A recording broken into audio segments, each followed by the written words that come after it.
हमें किसी से प्यार होता है तो पहले क्या कैसे प्यार होता है? दिल से कि दिमाग से कि चेहरा से, किससे? जोड़ा बनने के लिए क्या चाहिए? जोड़ा बनने के लिए क्या चाहिए? क्योंकि ये तैयारी कर रहा है, खा रहा है, पी रहा है, अपने अंदर चीजों को जमा कर रहा है, और जमा करने के बाद क्या होगा? शरीर पूरा इस 24 घंटे में एक से 2 हो जाएगा। बात समझ में आया?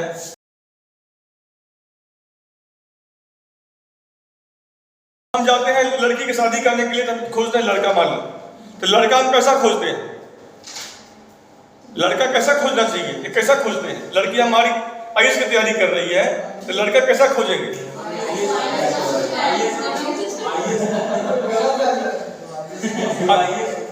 आईएएस की तैयारी कर रही है तो लड़का हम आईएएस खोजेंगे ना। लड़की हमारी बहुत सुंदर है तो लड़का कैसा खोजेंगे? बहुत सुंदर की नहीं? लड़की हमारी बहुत सुंदर है तो लड़का बहुत सुंदर खोजेंगे, हाँ या ना? बोलो। और लड़की हमारी जो अगर सुंदर ना है तो लड़का कैसा खोजेंगे? कम सुंदर की नहीं? यही पे बेईमानी हो जाती है कि लड़की हम जैसा हो वैसा ही लड़का खोजे, लेकिन हम उल्टा करते हैं। ठीक है, चलो ये भी चलो, ये ठीक है, अमीर खोजो। खैर, तो जोड़ा कैसे बनता है? जोड़ा बनने में क्या मिला रहेगा कि लड़का लड़की एक जैसा, अमीर गरीब, रंग रूप, शकल सूरत, आचरण दोनों का एक जैसा हो, लंबाई चौड़ाई सब। ऐसा थोड़ा होता है कि 3 फुट के लड़की के 6 फुट के लड़का शादी करवा दोगे? बोलो हाँ, नहीं कराओगे ना, तब तो नहीं तो डिवोर्स हो जाएगा। तो 3 फुट 6 फुट से नहीं होगा तो जोड़ा नहीं बना ना। लोग बोले ऐसे बेकार जोड़ा बना दिए हुए। तो जोड़ा बनने के लिए क्या चाहिए? सब कुछ समान चाहिए। ऐसे ही यहाँ पे समान चीज, समान का मतलब है इस क्रोमोसोम पे, यहाँ पे जो जीन है कि आंख बनाएगा, इस क्रोमोसोम के यहाँ पे जीन है, ये भी आंख ही बनाएगा। यहाँ वाला नाक के लिए, यहाँ वाला भी नाक के लिए, यहाँ वाला कान के लिए, यहाँ वाला कान के लिए, यहाँ वाला पैर के लिए, यहाँ पैर के लिए। अगर ये दोनों का लंबाई और दोनों के समान लोकेशन पर समान जीन अगर है जो समान लक्षणों को तय करेगा, वैसे को बोलते हैं जोड़ा। लड़का का आंख यहाँ हो तो लड़की का आंख भी यहीं हो, पता लड़का का आंख यहाँ, लड़की का आंख यहाँ पे, जोड़ा बना? ये नहीं होना चाहिए। ऐसे ही यहाँ पे यही जोड़ा बनना है। तो पेयरिंग कहाँ पे हो रहा है? यहाँ पे। पेयरिंग के ठीक बाद, इस पेयरिंग के ठीक बाद यहाँ पे क्या होगा बताओ? हमें किसी से प्यार होता है तो पहले क्या कैसे प्यार होता है? दिल से कि दिमाग से कि चेहरा से, किससे? पहले दिल धड़कता है, उसके बाद दिमाग धड़कता है। पहले दिमाग बाद में दिल, पहले दिल ना। अरे किसी से प्यार हो सकता है, बच्चा से, माँ से, भाई से, बहन से, दोस्त से, किसी से हो सकता है। तुम लोग एक वाला क्या समझते रहते हो? जरूरी है कि लड़के लड़की में प्यार होगा? लड़कों लड़के में प्यार होता है, लड़की लड़की में प्यार होता है। तो मतलब क्या हुआ? तो पहले कोई हमें पसंद होता है कैसे? दिल से। पहले हमें कोई पसंद होता है तो दिल से, और बाद में क्या होता है दिमाग से कि आदमी पसंद तो कर लिया तो ठीक लगता नहीं, कुछ ये गड़बड़ है, इसका इंटेंशन ठीक नहीं, फिर दिमाग चलना शुरू हुआ। आप समझो, यहाँ पे सेल साइकिल में टिपिकली 2 ही फेज है ना? कौन सा? यस, किसी भी सेल साइकिल में टिपिकली जो है वो फेज कितना है? 2 फेज।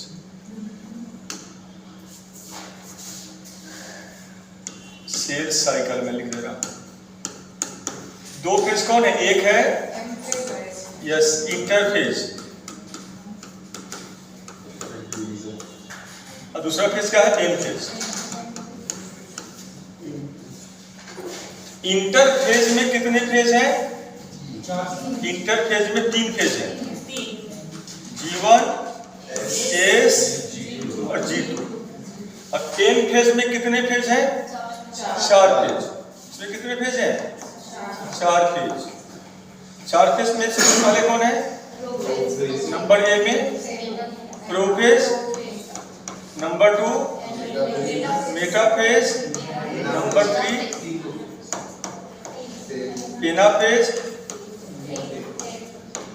और नंबर 4 टेलोफेज। एक सेल जो होता है, सेल साइकिल में जो इंटर करता है जैसे मान लो यहाँ पे एक सेल में बना दे रहा हूँ, ये एक सेल है, जब ये इंटर करेगा तो सबसे पहले कहाँ जाएगा? G1 में जाएगा, G1 से जाएगा एस में जाएगा, एस से जाएगा G2 में जाएगा, G2 से कहाँ पे आ गई ये? यहाँ से आ गई प्रोफेज में, फिर आ गई मेटाफेज में, फिर आ गई एनाफेज में, फिर आ गई टीलोफेज में, और टीलोफेज के अंत में ये एक सेल 1 से 2 में सिंपल सही। तो पूरा का पूरा इस इंटरफेज में क्या होगा? इसमें प्रिपरेशन होगा, इसलिए इसको क्या बोलते हैं? प्रिपरेशन फेज भी कहते हैं। इसमें क्या होगा? प्रिपरेशन होगा, इसलिए क्या बोलते हैं इसको? प्रिपरेशन फेज या रेस्टिंग फेज भी कहते हैं। इंटरफेज का ही नाम है प्रिपरेशन फेज, तैयारी का अवस्था,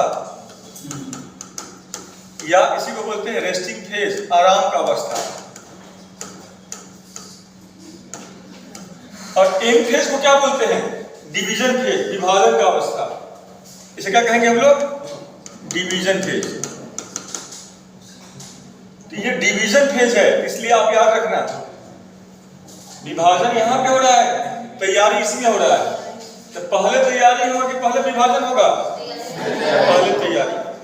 अब इसी बात को आपको यहाँ पे ढूंढना है, इसमें जीवन में क्या हो रहा है, इसमें क्या हो रहा है, G2 में क्या हो रहा है, प्रोफेज से लेकर के और टीलोफेज तक में क्या हो रहा है, इसी डायग्राम में ढूंढना है आपको। और अगर आप ढूंढ पाए तो आपका कॉन्फिडेंस कॉन्सेप्ट पक्का पक्का हो जाएगा। चलो चेक कर लेते हैं, पहले समझ लो आप लोग, फिर आप लोग अपना लिखना है ना। ये जो ग्रीन कलर दिख रहा है ना, ये कौन सा फेज है? ये डिवीजन है। और जहां पे डिवीजन समाप्त हुआ तो वहां से कौन सा शुरू हो जाएगा? एम फेज शुरू हो जाएगा। जहां पे डिवीजन समाप्त हुआ तो कौन सा शुरू हो गया? एम फेज हो गया। तो मतलब क्या हुआ? यहां से यहां तक का फेज कौन सा है? ये G1 फेज।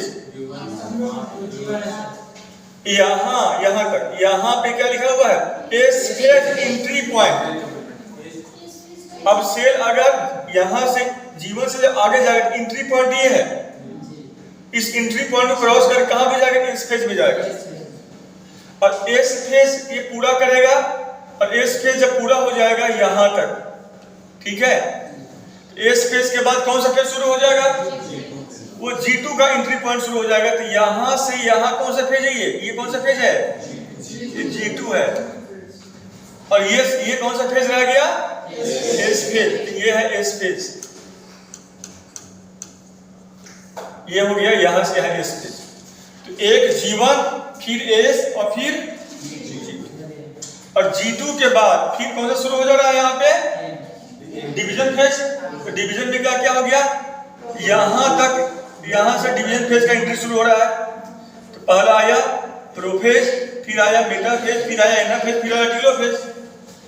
तो प्रोफेज में जो इवेंट हो रहा है वो यहां पे दिखा रहा है। जैसे यहां पे ये सेल है, देखो यहाँ पे ये सेल देख रहे हो? फिर से बच्चों देख रहे हो? ये जो सेल देख रहे हो, इस सेल के अंदर क्या है? उलझा हुआ सा धागा सा स्ट्रक्चर दिख रहा है। This is called chromatin thread. Chromatin thread के रूप में, धागा के रूप में सेल के न्यूक्लियस के अंदर, सेल के न्यूक्लियस के अंदर, ठीक है, क्या है? क्रोमेटिन धागे के रूप में है। और यहां पर एक छोटा सा डॉट देख रहे हैं, ये वाला, ये डॉट क्या है पता है? ये है तुम्हारा, ठीक है, ये डॉट है, ये है सेंट्रियोल। इससे क्या रेस निकल रहा है? स्पिंडल फाइबर निकल रहा है। यही आगे क्रोमोसोम को बांधने का काम करेगा। फिलहाल के समझ के लिए याद रखना, ये सेल है, इसके भीतर क्रोमेटिन का धागा है। धागा कहां पे है? इसके केंद्रक के भीतर, न्यूक्लियस के भीतर। अब ये सेल G1 में जब जाएगा, यहां से इस शुरू पॉइंट से यहां तक पहुंचेगा, इसका आकार थोड़ा सा बढ़ जाएगा, क्योंकि ये तैयारी कर रहा है, खा रहा है, पी रहा है, अपने अंदर चीजों को जमा कर रहा है। और जमा करने के बाद क्या होगा? शरीर पूरा दुरुस्त हो जाएगा ये। तो थोड़ा सा ये और यहां पर है। जब ये G1 के आखिरी छोर पे पहुंचेगा और जब एस वाले फेज में जब घुसेगा ये, तो इससे जो खाया पिया है, जो जमा किया है, उसका उपयोग करेगा और चीजों का निर्माण होगा। नतीजा क्या होगा? यहाँ पे डीएनए का डबलिंग होगा, डीएनए का डबलिंग होगा, और डीएनए का मात्रा क्या होगा? डबल हो जाएगा। इसी को बोलते हैं डीएनए का डुप्लीकेशन या रेप्लिकेशन। यहाँ पे क्या हो रहा है? रेप्लिकेशन ऑफ डीएनए हो रहा है। और ये हो कहां रहा है? न्यूक्लियस के भीतर। साथ साथ यहाँ पे जो सेंट्रियोल जो देख रहे थे, सेंट्रियोल, ये सेंट्रियोल भी यहाँ पे डबल हो जा रहा है, 1 से 2 हो गया, तो डीएनए भी डबल हुआ और साथ साथ सेंट्रियोल भी डबल हो गया।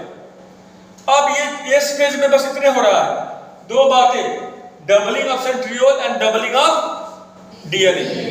अब इस फेज से ये कहां पे इंटर कर रहा है, ये किस में जा रहा है, ये G2 में आ रहा है। G2 में G1 या G2 का अर्थ क्या होता है, ग्रोथ, वृद्धि का अवस्था है। तो ये वृद्धि का अवस्था है। एस का मतलब होता है सिंथेसिस, सिंथेसिस का मतलब निर्माण, तो ये निर्माण का अवस्था है और ये फिर से वृद्धि का अवस्था है। तो वृद्धि हुआ, निर्माण हुआ, कुछ कमी रह गया है, पुनः फिर से वृद्धि होगा।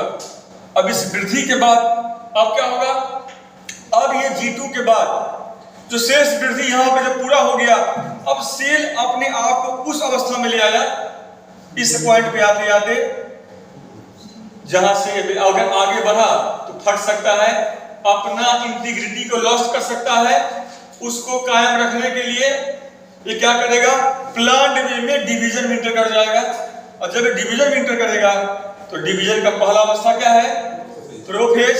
यहाँ पे धागा था क्रोमेटिन, देखना यहाँ पे गौर से, इधर देखो, यहाँ पे धागा है ये, और यहाँ पे धागा है क्या, ये कंडेंस हो गया, ये क्रोमोसोम बन गया, ये कंडेंस हुआ धागा, संघनित हो गया धागा, आकार में छोटा हो गया, एक संरचना ले लिया, उस संरचना का नाम क्या है, क्रोमोसोम। और ये जो क्रोमोसोम है, और साथ साथ क्या देख रहे हो, ये जो सेंट्रियोल जो 2 था, एक सेंट्रियोल दूसरे ध्रुव की तरफ जा रहा है, एक सेंट्रियोल इधर है एक पोल पर, दूसरा सेंट्रियोल दूसरे पोल पर आ गया। अब दोनों सेंट्रियोल से निकलने वाला धागा था, स्पिंडल फाइबर, इन क्रोमोसोम को बांधने का काम किए हुए।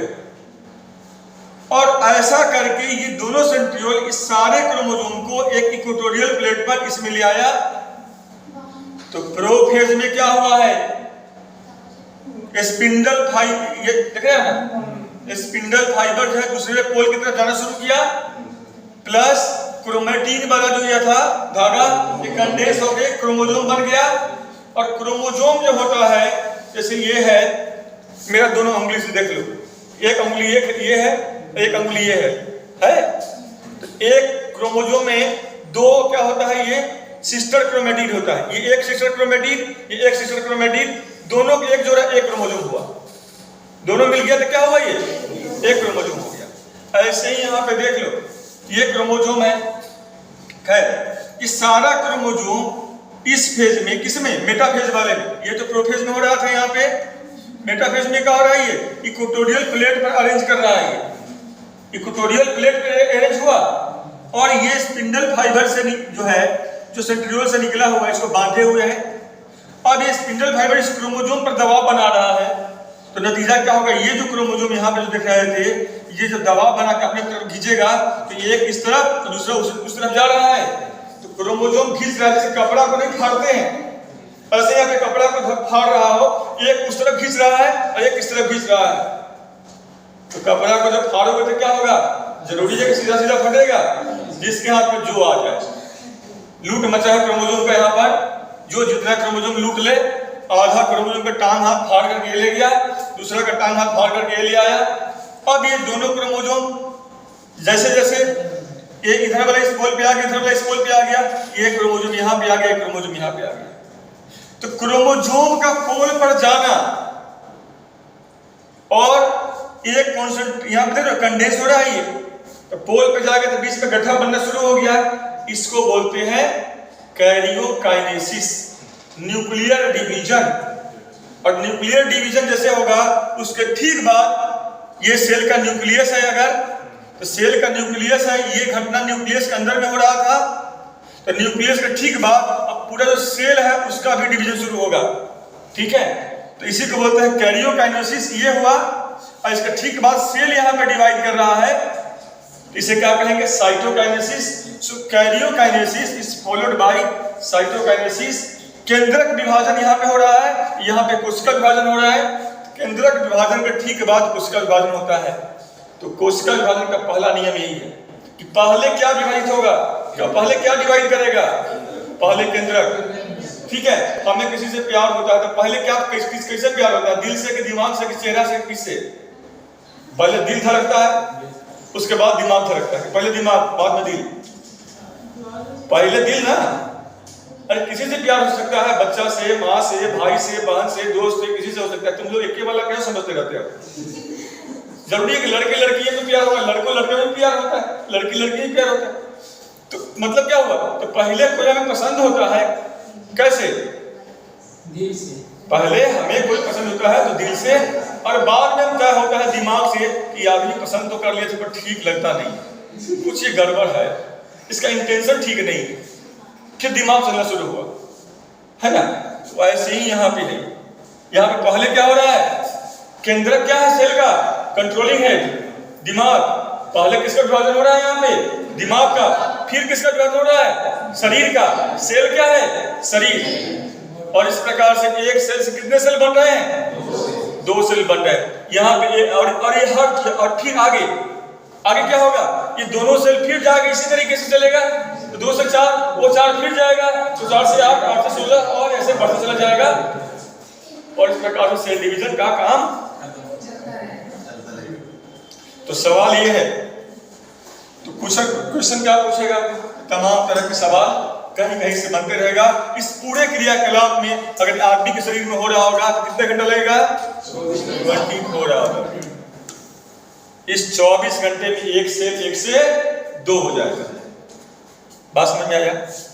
अब देखें, अब लेट मी एक्सप्लेन। कौन बची है? 1 2 3। एनाफेज के बाद टीलोफेज, ठीक है। ये साइटोकाइनेसिस किसका है? टीलोफेज का है। ये टीलोफेज, हाँ, ठीक है। तो क्वेश्चन क्या पूछेगा तुमसे? क्वेश्चन पूछेगा क्रोमोसोम के बीच में पेयरिंग कब होता है? जोड़ा कब बनता है? तो जोड़ा बनता है प्रोफेज में, ठीक है। जोड़ा बनना कब बनता है? जोड़ा बनने के लिए क्या चाहिए? जोड़ा बनने के लिए क्या चाहिए? हम जाते हैं लड़की की शादी करने के लिए, तब खोजते हैं लड़का। मान लो तो लड़का हम कैसा खोजते हैं? लड़का कैसा खोजना चाहिए? ये कैसा खोजते हैं? लड़की हमारी आईएएस की तैयारी कर रही है तो लड़का कैसा खोजेंगे?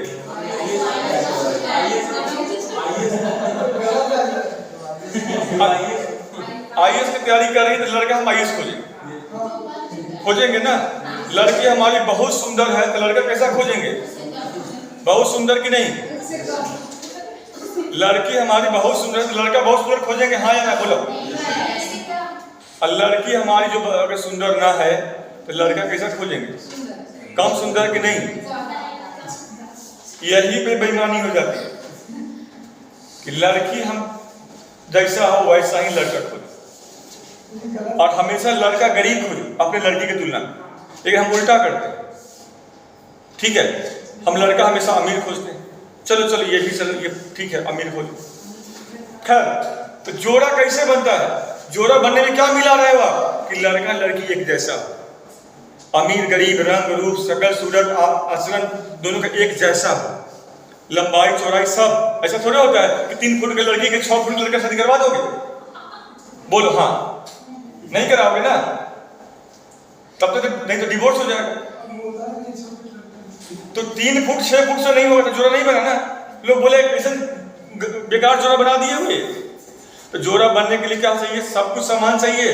ऐसे ही यहाँ पे समान चीज, समान का मतलब है इस क्रोमोसोम पे, यहाँ पे जो जीन है कि आंख बनाएगा, इस क्रोमोसोम के यहाँ पे जीन है, ये भी आंख ही बनाएगा। यहाँ वाला नाक के लिए, यहाँ वाला भी नाक के लिए, यहाँ वाला कान के लिए, यहाँ वाला कान के लिए, यहाँ वाला पैर के लिए, यहाँ पैर के लिए। अगर ये दोनों का लंबाई और दोनों के समान लोकेशन पर समान जीन अगर है जो समान लक्षणों को तय करेगा, वैसे को बोलते हैं जोड़ा। लड़का का आंख यहाँ हो तो लड़की का आंख भी यहीं हो, पता लड़का का आंख यहाँ, लड़की का आंख यहाँ पे, जोड़ा बना? ये नहीं होना चाहिए। ऐसे ही यहाँ पे यही जोड़ा बनना है। तो पेयरिंग कहाँ पे हो रहा है? यहाँ पे। पेयरिंग के ठीक बाद, इस पेयरिंग के ठीक बाद यहाँ पे क्या होगा बताओ? इधर देखो, पेयरिंग के ठीक बाद क्या हो रहा है? क्रोमोसोम इक्वेटोरियल प्लेट पे कहाँ अरेंज करेगा? इधर देखो, क्रोमोसोम इक्वेटोरियल प्लेट पे कहाँ पे अरेंज करता है? किस फेज में? मेटाफेज में। क्रोमोसोम पोल की तरफ किस फेज में जाएगा?